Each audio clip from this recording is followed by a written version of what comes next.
Welcome to today's episode of Depreciation Nation on our Project X3.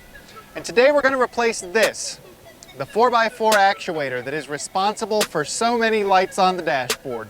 This is a relatively straightforward, simple process that unfortunately totals out a lot of these vehicles as far as the cost of the repair. The complexity of the repair involves dropping the mount for the differential, lowering a heat shield for the exhaust, and removing the 4 bolts, which you can see outlined right here. So join us as we document this process, and hopefully we can help you along the way.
And so that concludes our actuator replacement.